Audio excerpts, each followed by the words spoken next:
السلام علیکم ورحمۃ اللہ وبرکاتہ۔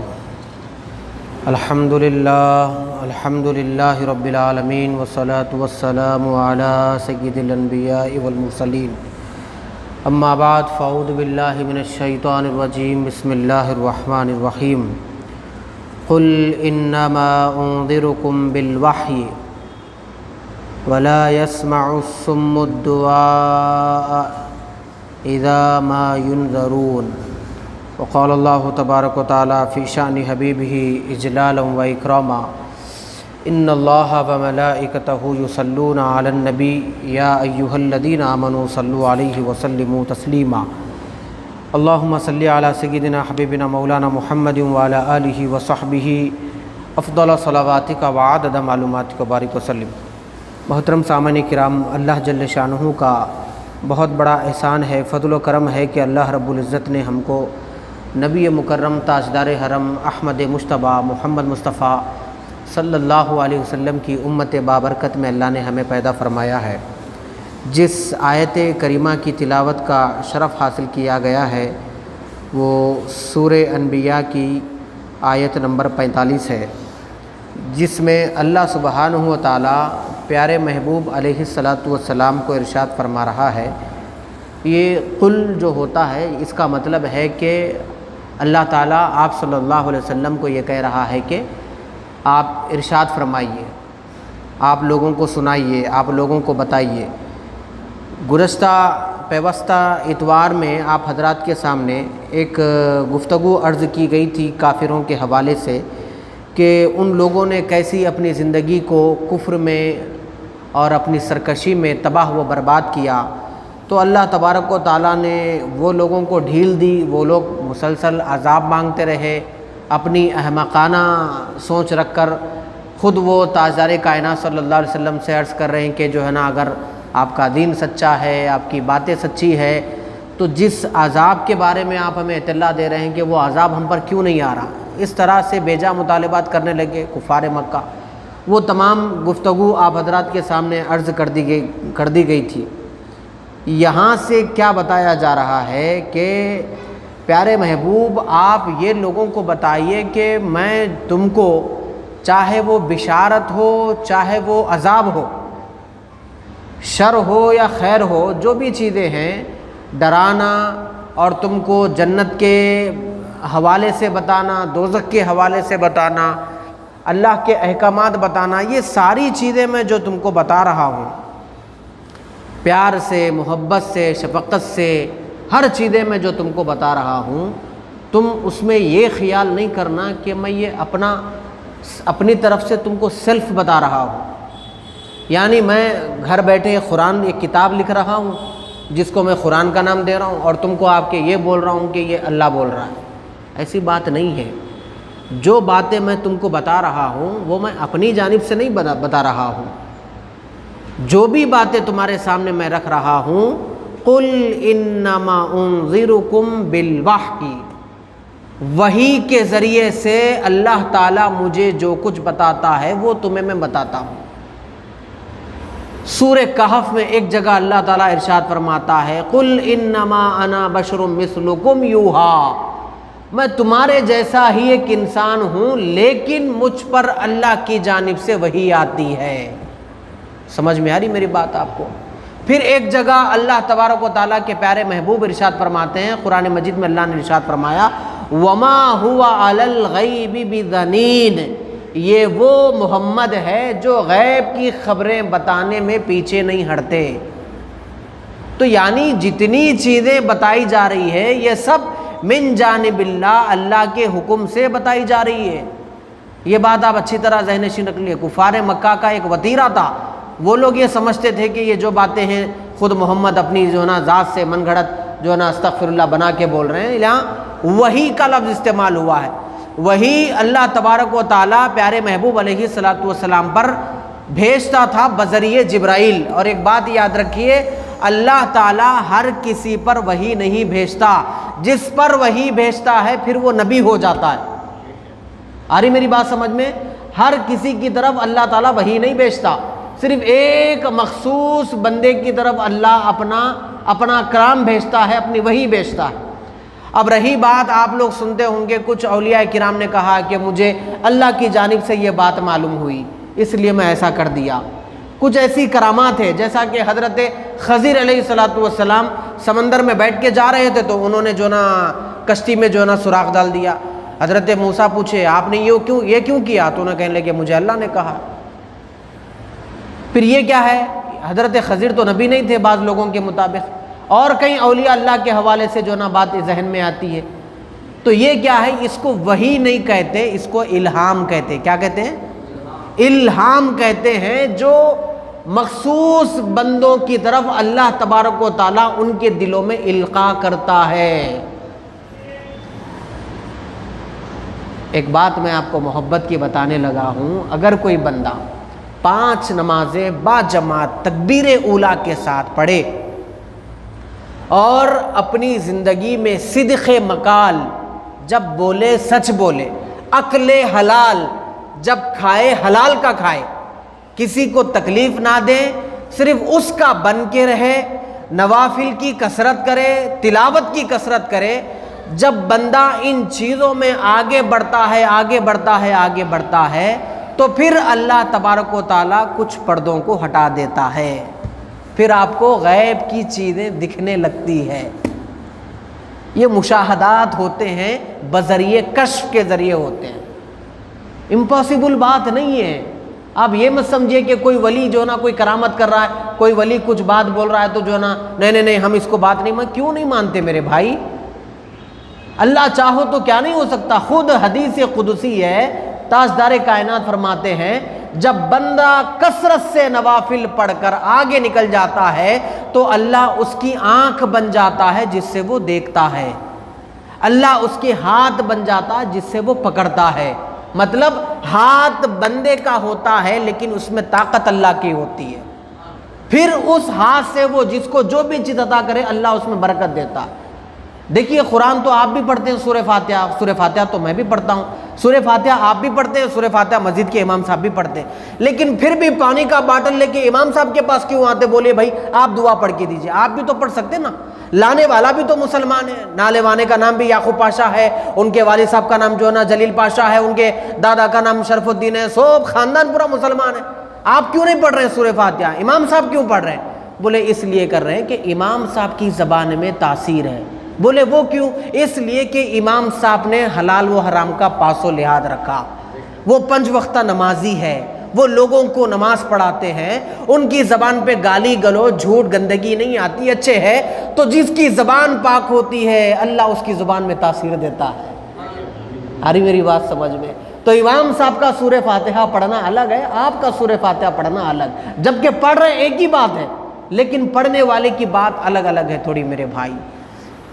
اسی طرح یہ الہام ہوتا ہے جو بندوں کی طرف آتا ہے، اور انبیاء کی طرف وحی ہوتی ہے، اور وحی لانے والے حضرت جبرائیل علیہ السلام ہے۔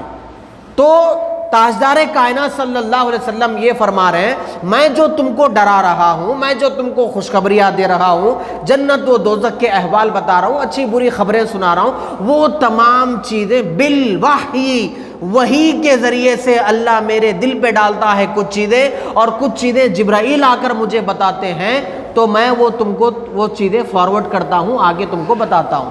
ماننا نہیں ماننا تمہاری ذمہ داری ہے، لیکن ہاں تمہاری احمقانہ سوچے، سرکشی تمہارا ذہن، اس کی وجہ سے کیا ہوا؟ وَلَا يَسْمَعُ الصُّمُّ، تم جو ہے نا بہرے ہو گئے، حق کی باتیں سن رہے ہیں لیکن پھر بھی خاموش ہے، کاروبار سنے آ رہا، بیوی بچوں کی باتیں سنے آ رہی، ہر دنیا کے گانے بجانے سنے آ رہے، بس سننے کو نہیں آ رہا ہے تو حق کا پیغام سننے کو نہیں آ رہا۔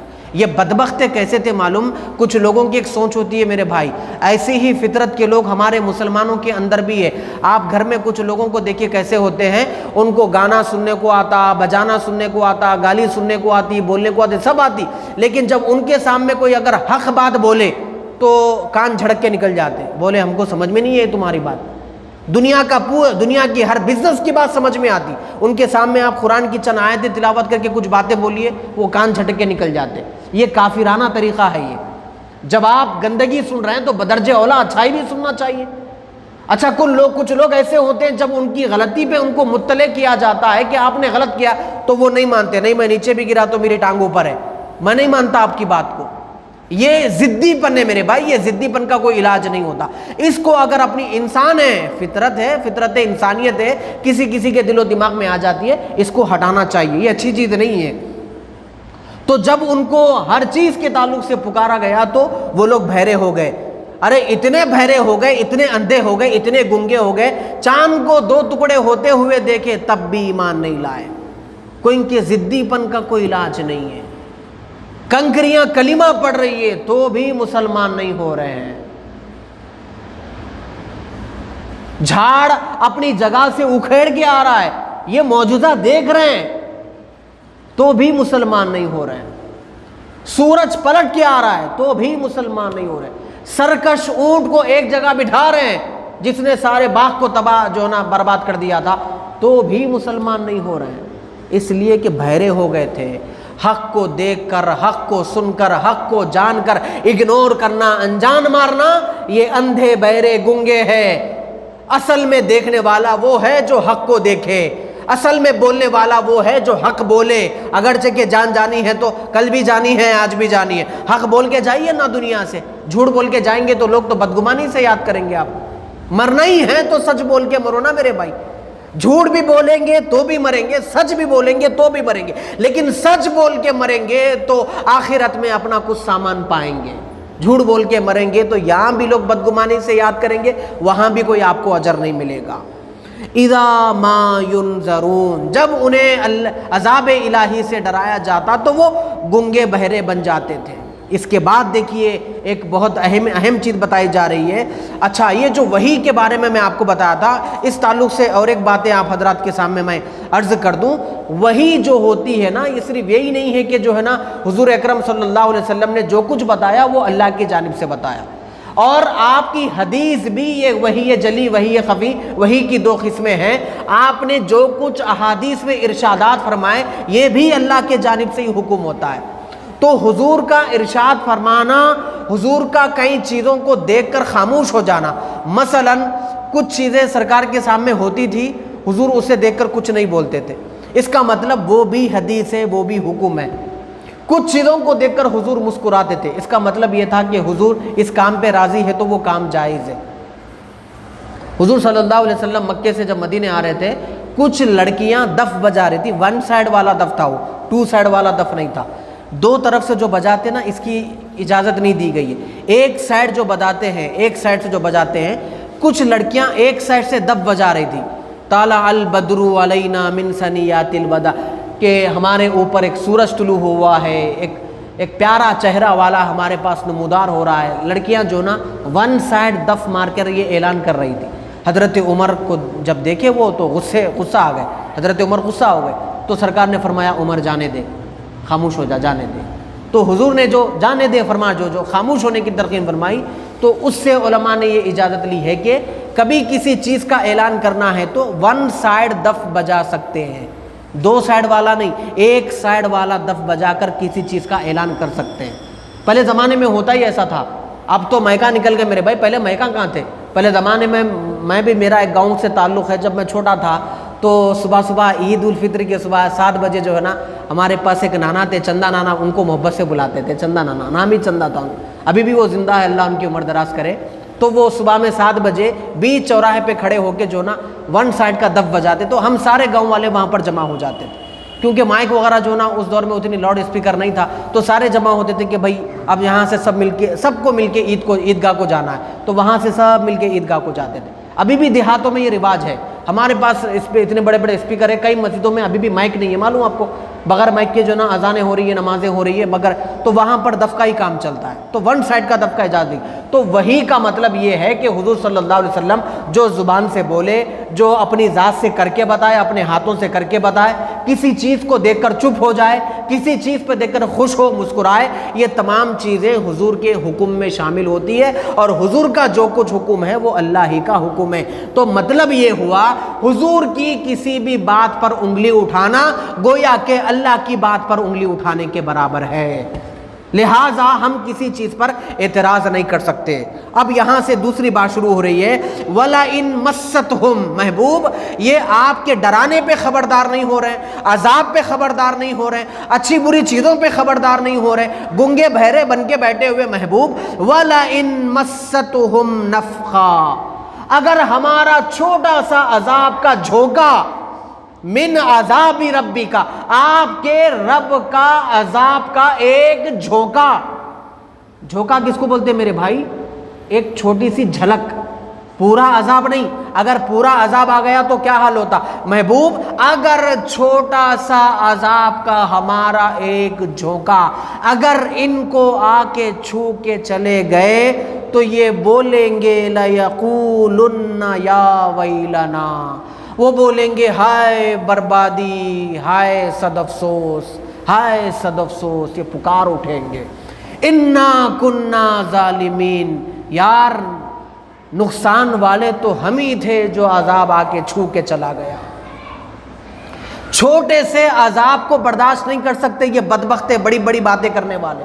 یا اللہ پورا عذاب نہیں بول رہا، نفخہ یعنی عذابوں میں کا ایک جھونکا اگر آ کے چلے گئے۔ دیکھیے میرے بھائی، دنیاوی مصیبتیں الگ چیز ہے جس کو انسان کسی حد تک کچھ نہ کچھ کر کے برداشت کر لیتا ہے، لیکن اللہ کا عذاب ہوتا ہے نا بہت خطرناک ہوتا ہے، دردناک ہوتا ہے۔ اسی لیے جب کبھی بھی وہ اپنے عذاب کا ذکر کرا تو کبھی بولا عذاب عظیم، بڑا عذاب ہے، عظیم کہتے ہیں بڑی چیز کو، عذاب علیم، بہت ڈینجر خطرناک عذاب ہے، عذاب شدید، شدت والا عذاب ہے۔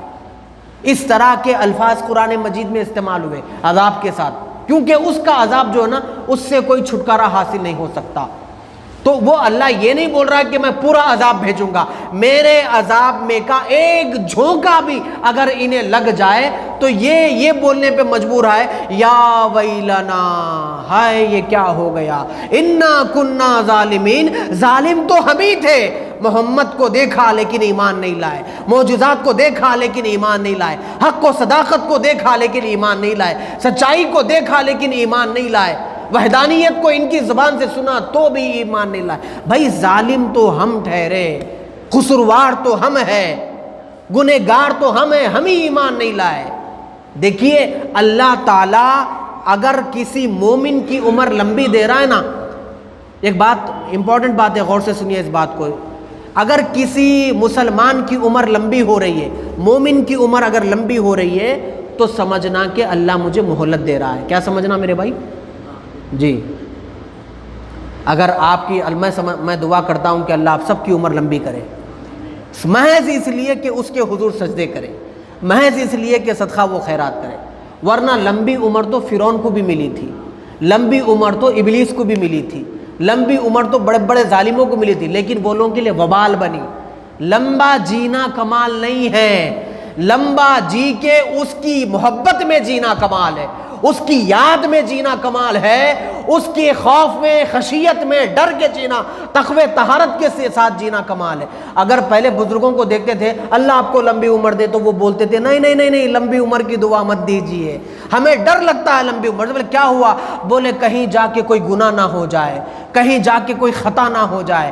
پھر کیا دعا چاہیے؟ بولیے کہ تقوی والی عمر اللہ آپ کو عطا کرے، خوف و خشیت والی عمر اللہ آپ کو عطا کرے۔ تو مومن کو اگر آپ کو 70 سال ملے، آپ کو 50 سال ملے، مجھے 30 سال ملے، تو پھر اس یہ مہلت ہے، چلو اللہ اور مجھے تھوڑا ٹائم دے رہا ہے، تھوڑا سنبھل جاؤں، تھوڑا سدھر جاؤں، ادھر کا ادھر ہو جاؤں، پلٹ جاؤں، گمراہی سے نکال کے ہدایت پہ آ جاؤں، یہ مہلت ہے۔ غافل کے لیے ٹائم دینا عبرت ہے، فاسق کے لیے ٹائم دینا مصیبت ہے، کافر کے لیے ٹائم دینا تو بلا ہے۔ سمجھ میں آ رہی میری بات؟ عمر تو لمبی آدم علیہ السلام کی بھی تھی، انہوں نے تقوی طہارت میں گزارا، نوح علیہ السلام کی بھی تھی، انہوں نے بھی تقوی و طہارت میں گزارا، حضرت خضر کی بھی عمر لمبی تھی، انہوں نے بھی تقوی طہارت میں گزارا۔ تو عمر تو گزر جائے گی میرے بھائی، ایسے تیسے کیسے جیسے بھی گزر جائے گی، لیکن اس کی یاد میں گزرنا یہ کمال ہے۔ اس لیے لمبی عمر کی آرزو مت کریے، عمر کے ساتھ تقوی و طہارت کی آرزو کریے، ورنہ 80 سال کے بوڑھوں کو بھی دیکھا گیا، آج کل پیپر میں آ رہا ہے تو عمر بھی شرما رہی ہے، 80 سال کا بوڑھا بھی جو نہ کہیں گندگیوں میں ملوث ہے، جبکہ چہرے پہ جب داڑھی آتی ہے تو گویا کہ من جانب اللہ اس کے لیے سگنل ہے، میاں تیاری شروع کرو، ہمارے پاس تم کو آنا ہے۔ سفید داڑھی علامت ہے کہ ہم کو قریب، ہمارا وقت قریب ہے۔ گھٹنوں کا کمزور ہونا بھی علامت ہے، کمر کا جھک جانا بھی علامت ہے، چہروں پہ جھڑیاں آ جانا بھی علامت ہے۔ موت کے سگنل ملنے کے بعد بھی اگر ہم موت کو یاد نہیں کریں تو ہم بڑے ہی خسارے میں میرے بھائی۔ اسی لیے جتنی بھی عمر مل رہی ہے اس عمر کو غنیمت جانیں اور اللہ تبارک و تعالیٰ کی طاعت میں گزاریں۔ تو یہ لوگ چھوٹے سے عذاب کو برداشت نہیں کریں، اس میں انڈائریکٹ یہ بات بول رہے کہ کافر کے پاس مال ہے، دولت ہے، طاقت ہے، لیکن یہ لوگ اللہ کی چھوٹے سے عذاب کے جھونکے کو برداشت نہیں کر سکتے۔ مینس بات یہ بولنا چاہ رہے کہ یہ لوگ بزدل ہوتے ہیں۔ کیا ہوتے ہیں؟ بزدل ہوتے ہیں۔ مسلمانوں کے پاس دیکھیے آپ، شروع سے طاقت نہیں تھی، تلوار نہیں تھے، ہتھیار نہیں تھے، آئٹم بم نہیں تھے، کچھ بھی نہیں تھے، لیکن مسلمان مضبوط تھے۔ 313 تھے، 918 کو پانی پلا کے آ گئے۔ جنگوں کی تاریخ اگر آپ جا کے پڑھیں گے تو مسلمان کم، غیر جو ہے نا زیادہ تھے، لیکن جیتے کون؟ مسلمان جیتے۔ ان کے پاس ہتھیار، ان کے پاس طاقت، ان کے پاس بلڈوزر، ان کے پاس مشینیں، ان کے پاس گن، ان کے پاس سب کچھ، لیکن جیتتا کون ہے؟ مسلمان ہے۔ کیوں؟ کافر کو اگر چھوٹا بھی جھلک دکھا دیا جائے وہ بزدل ہوتا ہے۔ جس طرح سے یہاں بتایا جا رہا کافر بزدل ہوتا ہے۔ آپ ہی طاقتور لوگ ہیں اگر آپ تقوی والے ہیں، آپ ہی مضبوط لوگ ہیں۔ میں مسلمان ہوں، میں مضبوط ہوں، میں ہی اچھا ہوں اگر میں تقوی و طہارت کو اختیار کیا۔ اگر میں نے تقوی طہارت کو اختیار نہیں کیا تو میں بھی پھر بیکار ہوں، ورنہ پھر کیا ہوگا؟ گلی کا کتا بھی مجھے ڈرائے گا۔ اگر میں مضبوط مسلمان ہوا تو پھر میں جا کے جنگل کے شیروں کا بھی راستہ بدل لوں گا، بشرطے کہ مضبوط مسلمان بنوں۔ یہ آخری گفتگو ہے، اس کے بعد اپنی جو ہے نا بات ختم کریں گے۔ دیکھیے وَنَضَعُ، ایک امپورٹنٹ بات شروع ہو رہی ہے یہاں سے، وَنَضَعُ الْمَوَازِينَ الْقِسْطَ، ایک اہم بات یہاں بولی جا رہی ہے، ہم ایک ترازو لگانے والے ہیں۔ آپ کے لیے ایک ترازو بنا دیا گیا ہے، وہاں اوپر رکھا ہوا ہے پل صراط کے راستے پہ، ٹھیک ہے؟ جب ٹائم قریب آئے گا تو ترازو کو وہاں سے نکال کے میدان محشر میں رکھیں گے۔ ترازو کا مطلب یہ ہے، ادھر ایک پلڑا ہوتا، ادھر ایک پلڑا ہوتا، جیسا دکانوں پہ اپن دیکھتے۔ یہ الیکٹرانک ترازو نہیں بول رہا ہوں میں، پہلے جو پرانے زمانے میں 2 طرف پلڑے ہوتے، بیچ میں لکڑی ہوتی، پھر بیچ میں ایک پکڑنے کا آلہ ہوتا اس کا، اس طرح سے آدھا کلو کا باٹ ادھر، ایک چاول ادھر، آدھا کلو ڈال کے تولا جاتا ہے۔ سیدھی طرف عموماً چیز رکھی جاتی ہے، بائیں طرف عموماً جو ہے نا وزن کی چیز رکھی جاتی ہے، اس کو ترازو بولتے ہیں۔ یہ دنیا کا ترازو ہے۔ ایک ترازو وہاں بھی رکھا ہوا ہے، کہاں رکھا ہوا ہے؟ پل صراط پہ رکھا ہوا ہے۔ جب میدان محشر برپا ہوگا تو وہ ترازو کو وہاں سے اٹھا کے لا کے میدان محشر میں رکھیں گے اللہ کے فرشتے، پھر اس کے بعد ہمارے اس کے اندر نیکیاں بدیاں تولی جائیں گی۔ یہ ترازو کتنا بڑا ہوگا معلوم؟ ایک ترازو اور دوسرے ترازو، 2 پلڑوں کے بیچ میں، مشرق اور مغرب کے بیچ میں کتنا ڈسٹنس ہے؟ وہ 2 پلڑوں کے بیچ میں اتنا ڈسٹنس ہوگا۔ اتنا دور دور بڑے بڑے پلڑے ہوں گے۔ اچھا کتنا ویٹ سنبھال سکیں گے وہ ایک پلڑا؟ ایک پلڑے میں زمین و آسمان کو تولا جا سکتا ہے۔ اللہ اکبر کبیرہ، اتنا بھاری بھرکم پلڑا۔ اچھا دنیا کے ترازو میں، آخرت کے ترازو میں تھوڑا فرق دیکھیے آپ۔ دنیا کے ترازو جو ہوتے ہیں نا، اس میں کبھی کبھی کمی نکل جاتی ہے، نقص نکل جاتا ہے، ٹھیک ہے؟ کبھی کبھی ترازو ٹیڑھا بنگا ہوتا، تولنے میں کانٹا ادھر ادھر ہو جاتا یا باٹ میں ادھر ادھر ہوتا، لیکن اللہ کے ترازو میں تولنے میں کوئی کمی امی نہیں ہوگی۔ اچھا دنیا کا ترازو اگر سب سے ہائی کلو والا ہے، زیادہ وزن ڈھونے والا ہے، اس کے اوپر اگر رائی کا دانہ رکھیں گے تو انہیں کاؤنٹ کرتا؟ بولو بھائی، مجھے تو ان چیزوں کی نالج نہیں ہے، آپ زیادہ جانتے ہیں۔ اگر بہت زیادہ وزن جو ہے نا، اگر تو سمجھے کہ جو ہے نا 50 کنٹل کا ترازو ہے، اس کے اوپر 50 کنٹل تک تول سکتے آپ، اگر اس کے اوپر رائی کا دانہ رکھے تو اس کا ویٹ بتاتا؟ نہیں بتاتا۔